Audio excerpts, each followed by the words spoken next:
23h47. 14 février 1945. Le caporal Mateusz Etzenauer gisait immobile dans la neige des Carpates. Son souffle formait de minuscules nuages dans la nuit glaciale, où régnait moins 18 degrés. À travers la lunette Zeiss Siskerse de son car 98K, il observait un groupe d'officiers soviétiques à 1087 mètres de distance. Ils étaient rassemblés autour d'un feu, étudiaient des cartes, prévoyaient l'attaque du lendemain matin. L'un d'eux était un colonel. Etzenauer l'identifia à ses épaulettes qui brillaient à la lumière du feu. Le colonel riait, fumait une cigarette. Il n'avait aucune idée que les 3,2 prochaines secondes seraient les dernières de sa vie. Etzenauer expira, lentement. Son doigt reposait sur la détente, doux comme une plume. Le vent, 12 km/h venant de la gauche. Température, moins 18 degrés. Pression atmosphérique, élevée, différence d'altitude, 87 mètres plus bas. Tout était calculé dans sa tête. Aucun instrument, seulement l'expérience. 164 missions, 330 tirs confirmés. Cette nuit, il y en aurait 345. Le coup claqua. La cartouche de 7,82 mm traversa la nuit glaciale. 3,2 secondes plus tard, elle atteignit le colonel, en plein entre les deux yeux. Il tomba à la renverse dans le feu. Les autres officiers hurlèrent, cherchèrent un abri, mais Etzenauer avait déjà visé sa prochaine cible. Cette nuit, il éliminerait 15 officiers soviétiques en seulement 9 heures.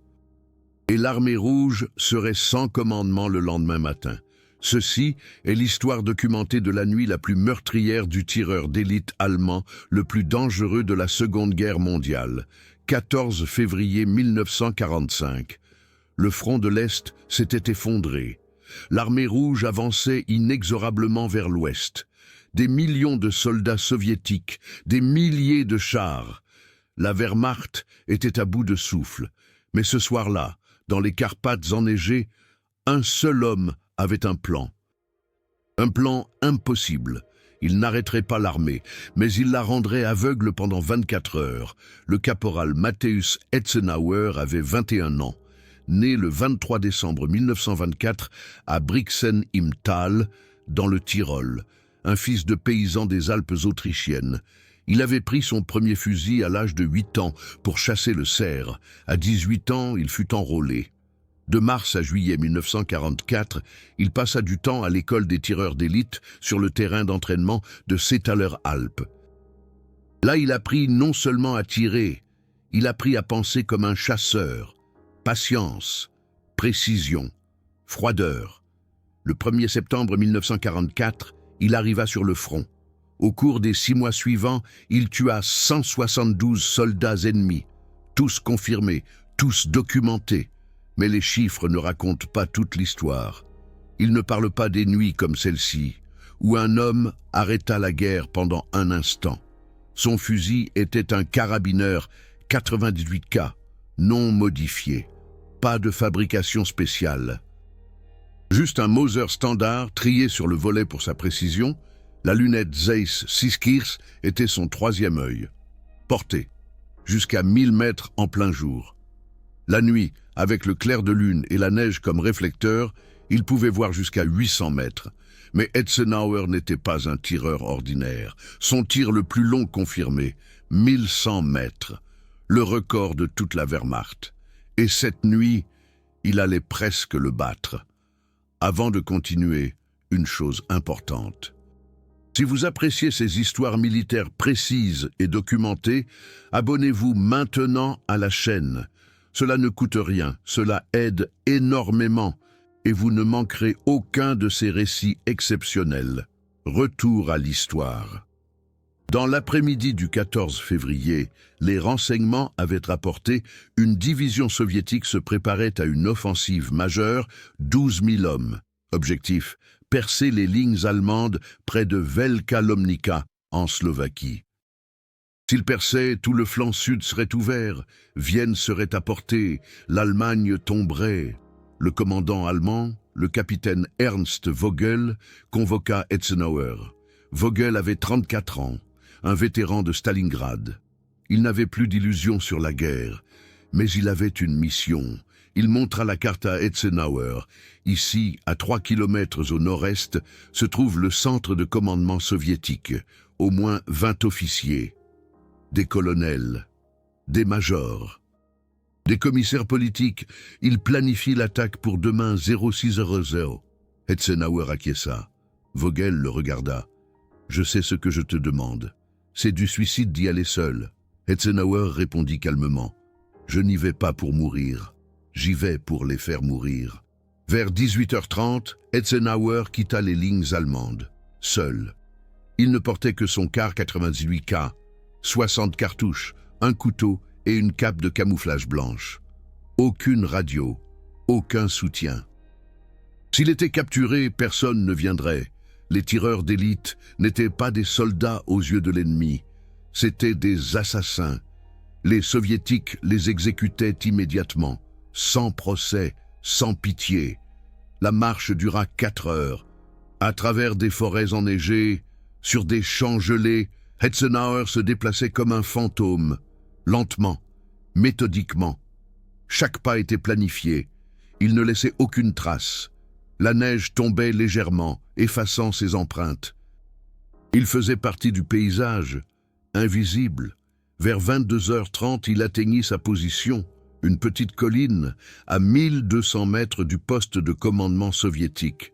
Il creusa un trou dans la neige, construisit une petite cavité, plaça des branches au-dessus de lui, de la neige dessus, de l'extérieur, juste un tas de neige, de l'intérieur, un nid de tireurs d'élite parfait avec une vue dégagée sur le camp ennemi. Et puis, il commença à attendre. C'est ce que la plupart des gens ne comprennent pas chez les tireurs d'élite. Ce n'est pas le tir qui est difficile, c'est l'attente, le froid, la solitude, la conscience qu'une seule erreur signifie la mort. Eisenhower resta immobile. Sa température corporelle baissa, sa respiration ralentit. Il ne fit qu'un avec la neige, un prédateur qui attendait le moment parfait. Vers 23h15, il les vit. Des lumières s'allumèrent dans la tente du commandement soviétique.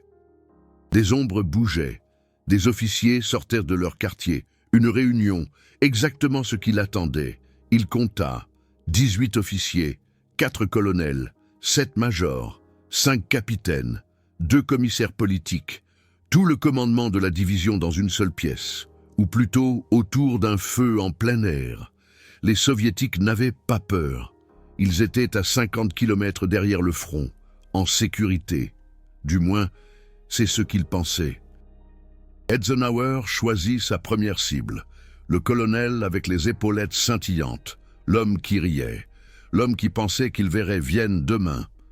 Eisenhower calcula distance, 1087 mètres, vent, 12 km/h, 30 degrés venant de la gauche, température, moins 18 degrés, ce qui signifie que la cartouche vole 2% moins vite. Pression atmosphérique, 1025 HPA, normal. Altitude, 87 mètres sous sa position, ce qui signifie que la balle dérivera légèrement vers le bas. Compensation, visée 15 cm à gauche, 8 cm vers le haut. Tout dans sa tête. Aucun calculateur, aucun tableau, seulement l'expérience. 23h47, il expira. Le coup partit, la balle vola. 3,2 secondes, le colonel tomba. Premier tir confirmé. Mais c'est là que ça devient intéressant, car Eisenhower ne commit pas l'erreur que la plupart feraient. Il ne tira pas à nouveau immédiatement. Les autres officiers criaient, cherchant un abri. Ils savaient. Un tireur d'élite, mais ils ignoraient d'où il tirait. Ils regardaient dans la mauvaise direction. Ils pensaient que le coup venait de la forêt, à 400 mètres à l'est, là où les partisans soviétiques opéraient parfois. Eisenhower attendit. 11 minutes, immobile. Les officiers se calmèrent. L'un d'eux, un major, revint vers le feu. Il pensait que c'était un coup de chance. Un partisan avec un vieux fusil. Il se baissa pour récupérer la carte que le colonel avait laissée tomber. 23h58. Eisenhower tira à nouveau. Le major s'écroula, touché à la tête. 1024 mètres, deuxième victime. La panique éclata alors. Les officiers couraient. Mais où aller? Ils ne savaient toujours pas où se trouvait le tireur. Certains coururent vers l'est, directement dans la ligne de mire d'Eisenhower. D'autres coururent vers la tente de commandement. Pensant que la toile de la tente les protégerait, ils se trompaient. 00h14, le 15 février. Un capitaine se cachait derrière une pile de bois. Il pensait être en sécurité. Eisenhower le vit à travers sa lunette.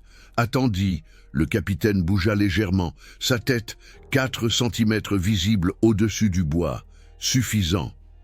Eisenhower tira. La balle atteignit sa cible. Le capitaine n'était plus. Troisième victime, 00h14, 27 minutes depuis le début. Les soldats soviétiques tiraient maintenant frénétiquement dans toutes les directions. Des centaines de coups de feu, des balles traçantes sillonnaient la nuit. Mais ils ne touchaient là rien. Eisenhower était trop loin, trop bien caché. Il était une ombre, un spectre, la mort elle-même, venue des ténèbres. Il choisit sa quatrième cible. Un autre colonel. Celui-ci courait vers le véhicule de transmission. Il voulait appeler des renforts, demander de l'artillerie. Faire bombarder les forêts. Eisenhower ne pouvait pas le permettre. Distance, 1143 mètres, le tir le plus long de la nuit, dépassant sa portée record documentée. Mais Eisenhower le sentait. Le vent s'était calmé. La neige reflétait parfaitement la lumière de la lune.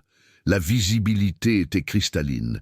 Il pouvait voir le visage du colonel, pouvait reconnaître la peur dans ses yeux. Il visa, corrigea sa trajectoire, expira. 00031.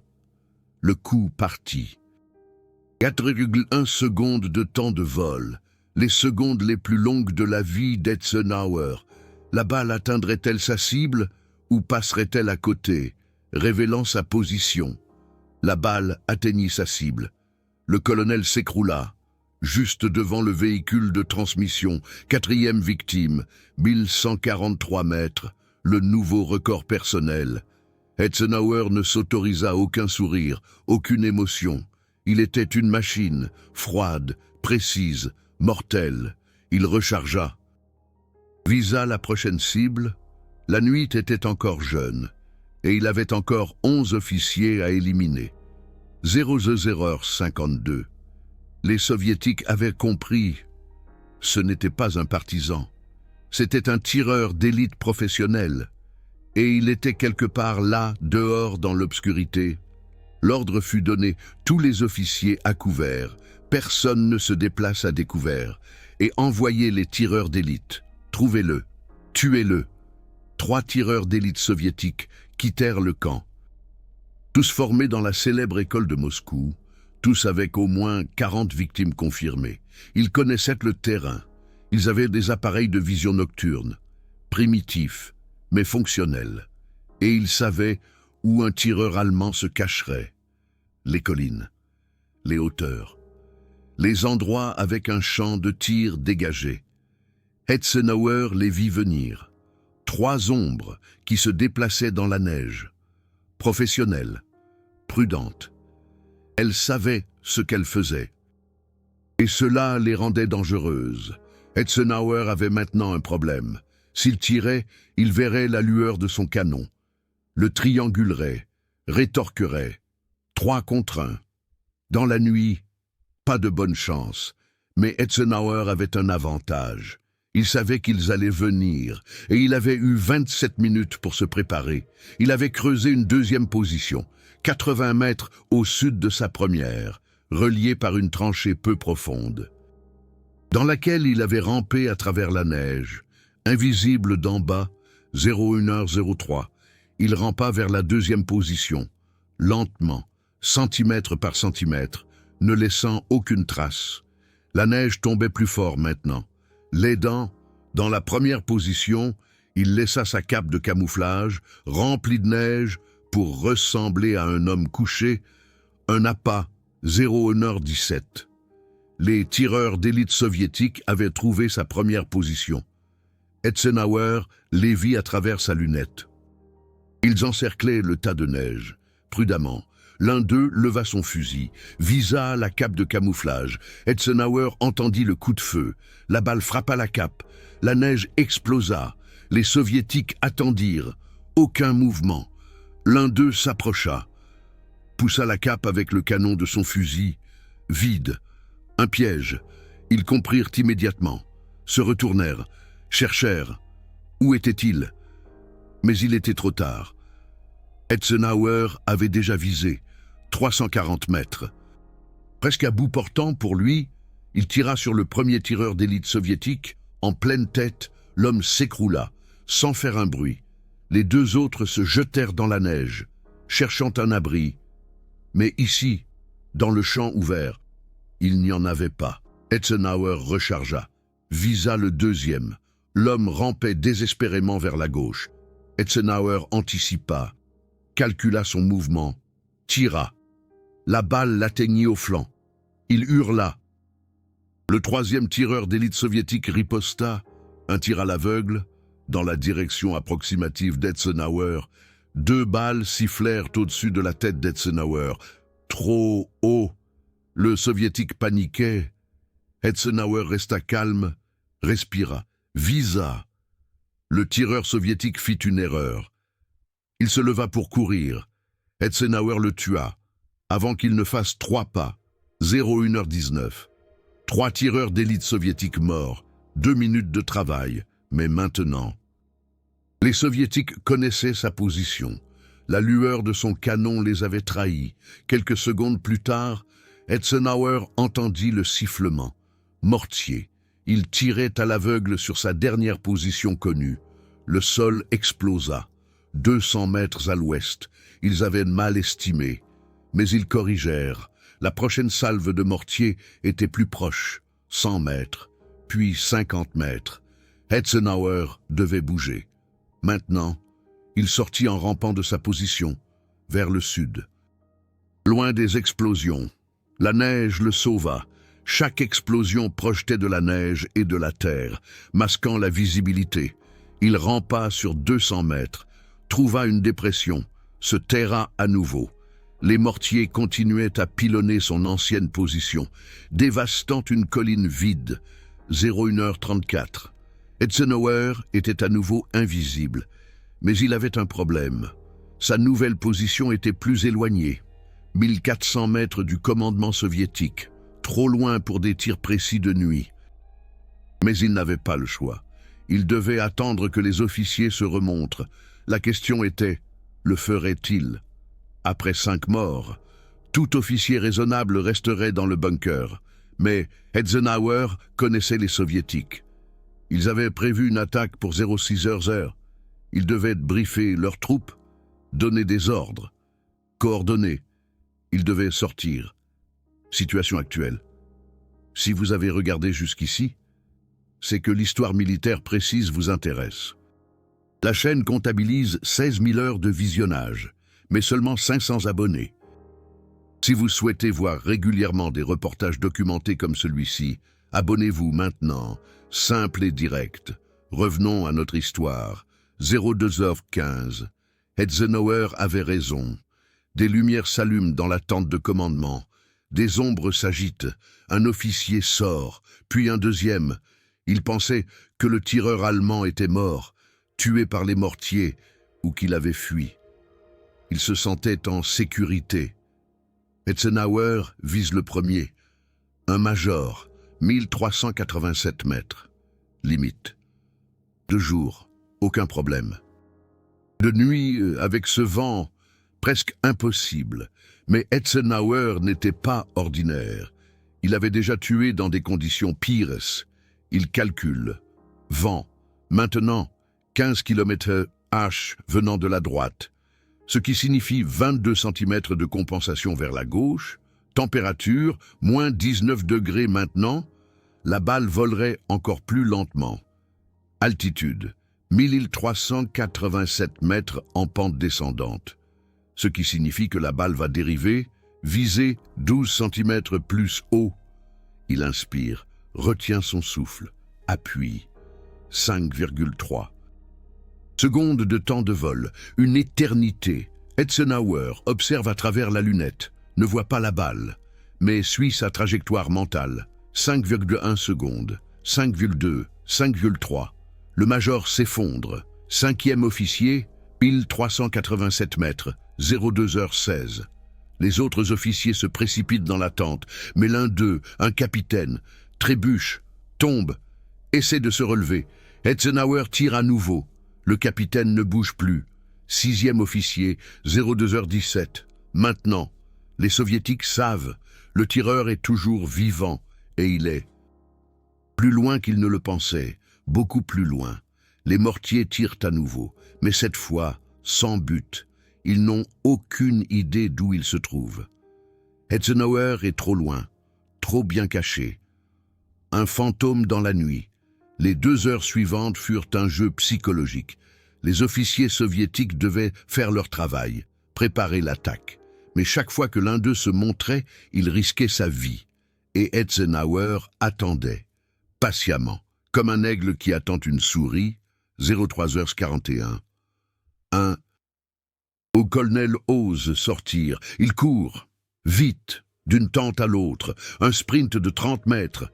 Eisenhower a 2 secondes. Il tire par instinct, pas le temps de calculer, seulement le sentiment. La balle atteint le colonel en pleine poitrine. Il s'écroule en pleine course. 7e officier, 03h41, 04h03. 2 majors essaient de courir ensemble, pensant qu'Eisenhower ne pourrait en toucher qu'un seul. Il se trompait. Eisenhower tire sur le premier, recharge en 1,8 secondes, tire sur le deuxième, avant. Ils n'atteignent un abri, 8e et 9e officiers, 04h03 et 04h05. Les soviétiques sont maintenant désespérés. 9 officiers morts. Toute leur structure de commandement s'effondre. De jeunes lieutenants doivent prendre des ordres qu'ils ne comprennent pas. Le chaos s'installe. Les unités ne savent plus quoi faire. L'attaque prévue pour 06h est déjà compromise. 04h47. Un commissaire politique, un haut gradé, sort de son bunker personnel. Il hurle des ordres, essaie de rétablir l'ordre. Eisenhower le voit, 1220 mètres. Le commissaire est immobile, une cible parfaite, presque trop facile. Eisenhower tire, le commissaire s'écroule, 10e officier, 04h47, 05h12, l'aube approche. Eisenhower sait qu'il lui reste 30 minutes, peut-être 40, avant qu'il ne fasse trop clair. À la lumière du jour, les soviétiques le trouveraient. Des milliers de soldats ratisseraient les forêts. Il doit en finir. Maintenant, il observe le camp. Encore 5 cibles, mais elles ne se montrent plus. Elles ont appris, cachées dans la tente de commandement, derrière des sacs de sable, dans des tranchées. Eisenhower réfléchit. Comment faire sortir un officier effrayé? La réponse est simple. On l'y force. 05h24. Eisenhower tire sur le câble électrique qui alimente la tente de commandement. Les lumières s'éteignent, l'obscurité dans la tente, la panique. Quelqu'un doit réparer le câble. Un soldat sort, pas un officier. Eisenhower le laisse passer. Puis un capitaine sort, vérifie si c'est sûr. Ce fut sa dernière erreur. Eisenhower le tue. 1156 mètres. 11e officier. 05h25. 05h38. Le ciel devient gris. Plus pour longtemps. Eisenhower voit 3 officiers sortir d'une entrée latérale de la tente. Ils pensent être malins, utilisant le côté opposé, hors du champ de vision d'Eisenhower. Mais Eisenhower a légèrement modifié sa position. À l'angle, de justesse. Il tire sur le premier, major, 1290 mètres. Recharge. Tire sur le deuxième, capitaine, 1310 mètres. L'homme court. Maintenant. Recharge. Le troisième a presque atteint un abri. Eisenhower tire. La balle l'atteint dans le dos. alors qu'il disparaît au coin du bâtiment. Il ne tombe pas immédiatement, rampe encore 2 mètres, puis meurt. 12e, 13e, 14e officier. 05h38 à 05h42.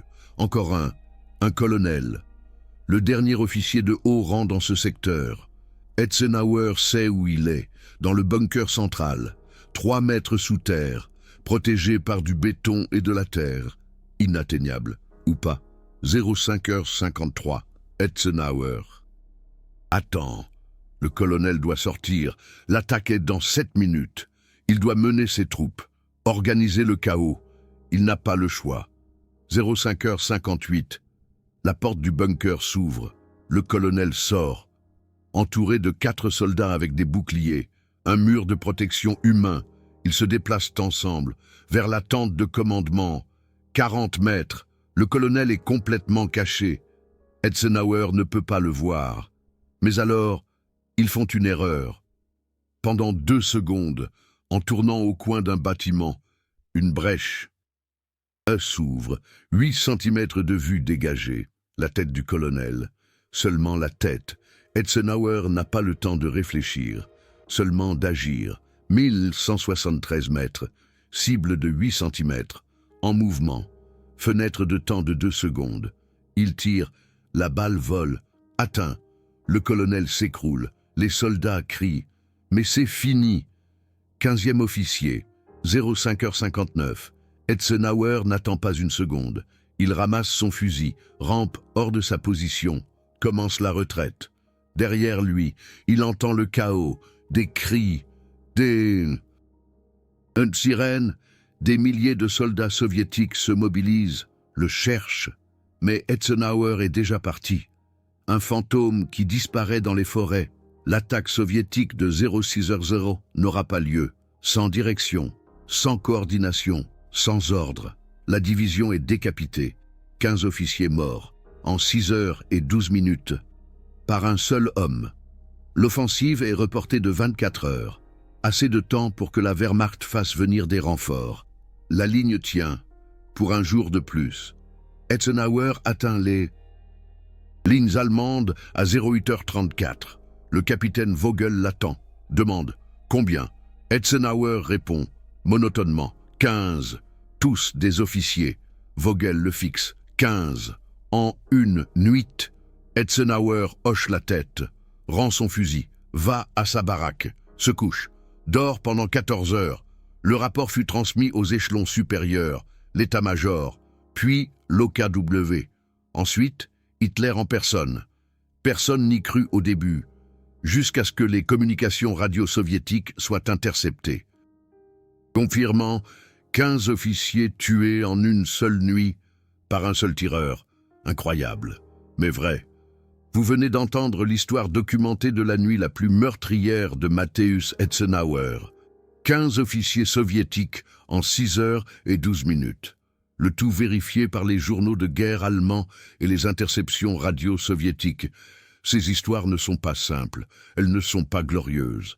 Elles sont brutales, précises et honnêtes. Mais elles doivent être racontées. Parce que l'histoire n'est pas seulement faite de grandes batailles. Ce sont les moments individuels, quand un homme a fait preuve d'une capacité surhumaine. Pour le bien ou pour le mal, c'est une autre question. Le Super Thanks YouTube ci-dessous me permet de passer des semaines dans les archives. Archives fédérales allemandes, musées militaires autrichiens, collections privées de vétérans. Chaque Super Thanks signifie une autre histoire qui est révélée. Une autre vérité qui n'est pas oubliée. Si ce travail est important pour vous, montrez-le, simplement et directement. Mais terminons l'histoire de Matthäus Eisenhower, car ce qui s'est passé après cette nuit et ce qui l'a précédé est tout aussi extraordinaire. Cette nuit, celle du 14 au 15 février 1945, n'était pas le seul exploit remarquable de Eisenhower. Elle n'était qu'un parmi tant d'autres. De septembre 1944 à mars 1945, il tua 172 soldats ennemis, tous confirmés, tous documentés en présence d'un officier, comme l'exigeaient les règles de la Wehrmacht. Mais son nombre réel était plus élevé, bien plus élevé. Eisenhower lui-même estima plus tard qu'il avait tué plus de 400 soviétiques, mais seulement 345 ont pu être officiellement confirmés. 345 tirs confirmés. C'est le record. Le plus élevé de tous les tireurs d'élite allemands ou autrichiens de toute la Seconde Guerre mondiale. Plus que Joseph Hallerberger. Son camarade et ami. Plus que Bruno Sütkus. Plus que quiconque du côté allemand. Mais les chiffres ne racontent pas toute l'histoire. Ils ne racontent pas les nuits où Eisenhower restait éveillé. Des visages qu'il voyait à travers sa lunette de visée, de jeunes hommes, des pères, des frères, tous morts de sa main. Il a porté cela pour le reste de sa vie. Après le 14 février 1945, Eisenhower continua à se battre jusqu'au dernier jour. Son dernier tir confirmé eut lieu le 10 mars 1945. Un major soviétique, 890 mètres, Hongrie, puis vint l'ordre. Retraite. La Wehrmacht s'effondrait. L'armée rouge déferlait sur tout. Eisenhower et son unité se retirèrent. Vers l'ouest, loin des soviétiques, vers les Américains. Car les tireurs d'élite qui tombaient entre les mains des soviétiques survivaient rarement. Le 8 mai 1945, lorsque l'Allemagne capitula, Eisenhower était en Autriche. Il enterra son fusil dans une forêt près d'Innsbruck, l'enveloppa dans une toile cirée, le cacha sous un arbre. Pourquoi? Il ne savait pas, peut-être de la nostalgie, peut-être du respect pour l'outil qui l'avait maintenu en vie. Le fusil n'a jamais été retrouvé. Il est probablement encore là, rouillé, oublié. Eisenhower fut fait prisonnier par les Américains. Il ne fut pas identifié comme tireur d'élite, seulement comme soldat ordinaire. Les Américains le traitèrent équitablement. Après 3 mois, il fut libéré, retourna à Brixen im Talle, auprès de sa famille, à son ancienne vie. Mais l'ancienne vie n'existait plus. L'Autriche était détruite, l'économie s'effondrait. Et Eisenhower était un jeune homme de 21 ans, avec une compétence dont personne n'avait plus besoin, tué à distance. Il essaya divers emplois, bûcheron, ouvrier du bâtiment. Rien ne convenait. Il buvait trop. Essayait de noyer les souvenirs. Ça ne marchait pas. En 1946, il trouva un emploi à la poste autrichienne, un travail tranquille, pas de coups de feu, pas de mort. Seulement trier le courrier, livrer des colis. Il y travailla pendant 37 ans. Ne s'est jamais marié, n'a pas eu d'enfant, vivait seul dans un petit appartement à Brixen, parlait rarement de la guerre. Mais parfois, lors de longues soirées d'hiver, de vieux camarades lui rendaient visite. Joseph Hallerberger venait parfois, il buvait du schnapps, fumait, racontait des histoires que personne d'autre ne comprendrait. Sur le froid, la solitude, l'attente. Hallerberger dit un jour: nous n'étions pas des héros, nous étions des survivants, et nous portions le fardeau de centaines de morts. Dans les années 1970, alors que le monde commençait à s'intéresser à l'histoire de la Seconde Guerre mondiale, des historiens vinrent voir Eisenhower. Voulaient des interviews, voulaient son histoire. Il rejeta la plupart d'entre eux, mais en 1982, il accorda une interview à un jeune historien autrichien. Pendant 4 heures, il parla de sa formation, de ses tactiques, de ses kills. Mais à la fin, il dit quelque chose de remarquable. L'historien demanda « Regrettez-vous quelque chose ?» Eisenhower répondit « Tout et rien. J'ai fait mon devoir. J'ai protégé mes camarades. J'ai tué des ennemis qui nous auraient tués, mais chaque nuit, je les vois, chacun d'eux, leur visage, leurs derniers instants. J'ai survécu, mais je ne vis pas. J'existe seulement. » Eisenhower est décédé le 3 octobre 2004. Il avait 79 ans. Crise cardiaque, seul dans son appartement. Un voisin l'a trouvé 2 jours plus tard. L'enterrement était petit, seule une poignée de personnes. Hallerberger est venu, a pleuré sur la tombe. A dit « Le meilleur tireur qu'ait jamais eu la Wehrmacht est parti. Puisse-t-il enfin trouver la paix? Aujourd'hui, il y a un petit musée à Brixen im Tal. On y raconte l'histoire de Eisenhower, non pas comme un culte du héros, mais comme un avertissement. Une exposition montre son équipement, un car 98K, pas le sien, mais un modèle identique, des photos de lui, jeune, en uniforme, et une plaque avec les mots 345 tirs confirmés, 345 hommes qui ne sont jamais rentrés chez eux. La guerre ne produit pas de héros, seulement des morts et des traumatisés. Le camp soviétique s'en souvient différemment. Dans les archives militaires russes, il existe des rapports sur la nuit du 14 février 1945. Ils appellent le tireur allemand inconnu Beli Prizrak, le fantôme blanc. Les soldats racontèrent des histoires à son sujet. Comment il apparaissait de nulle part, tuait, disparaissait. Certains croyaient que ce n'était pas un homme, mais un démon, une punition pour leurs péchés. Mais Eisenhower n'était pas un démon, c'était un jeune homme des montagnes du Tyrol, qui est né au mauvais moment, dont les capacités extraordinaires ont été utilisées pour tuer, et qui a vécu avec cela le reste de sa vie. Ces 345 kills sont un record qui ne sera jamais battu. Pas parce que les soldats modernes sont moins capables, mais parce que la guerre moderne est différente. Drones, missiles de précision, plus de tireurs d'élite passant des jours seuls derrière les lignes ennemies. Eisenhower était la fin d'une ère, le dernier de son espèce. Pour être honnête, la chaîne a besoin d'un. Nous avons besoin de 1000 abonnés pour continuer à grandir. Actuellement, nous en sommes à 500. Si ce travail d'histoire, détaillé et honnête, vous plaît, alors abonnez-vous maintenant. Chaque abonnement nous rapproche de davantage de recherches en archives et de documentation plus approfondie. Pas de glorification, seulement la vérité. Ce qui nous reste, c'est la question suivante. Comment se souvenir de tels hommes? Eisenhower était brillant, mortel, efficace, mais aussi traumatisé, brisé, un produit de son époque. Peut-être que la réponse est « nous nous souvenons d'eux comme d'un avertissement, comme une preuve ».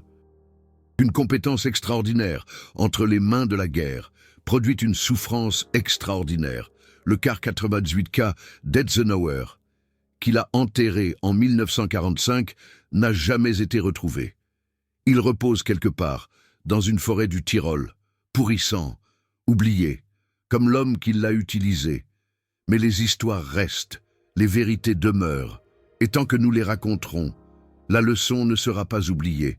La guerre transforme les hommes, soit en victimes, soit en bourreaux, parfois les deux. Eisenhower était les deux. Dans la nuit du 14 au 15 février 1945, un Tyrolien de 21 ans a montré ce que signifie la précision humaine. 15 hommes sont morts. Une division soviétique a été décapitée. L'histoire a été écrite, mais personne n'a gagné, ni les Allemands, qui ont perdu la guerre, ni les Soviétiques, qui ont perdu 15 officiers, ni Eisenhower, qui vivait avec les fantômes de 345 morts. La guerre n'a pas de vainqueur, seulement des survivants, et même ceux-là portent des cicatrices qui ne guérissent jamais.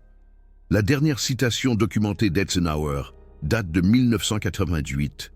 Un journaliste lui a demandé s'il était fier de ses 345 tirs. Eisenhower a répondu « Fier? Non. Soulagé que ce soit fini. Triste pour les familles. Vide. Je ne ressens que le vide. J'ai survécu à la guerre. Mais la guerre a survécu en moi, chaque jour. Jusqu'à aujourd'hui, il ne s'est plus jamais exprimé publiquement. Important, si ce genre d'histoire militaire honnête et bien documentée vous importe. Abonnez-vous maintenant. Nous avons besoin de 1000 abonnés. Actuellement, 500. Et voici la question pour les commentaires. Que pensez-vous des tireurs d'élite à la guerre? Nécessaires ou immoraux? Partagez votre opinion ci-dessous. Chaque voix compte.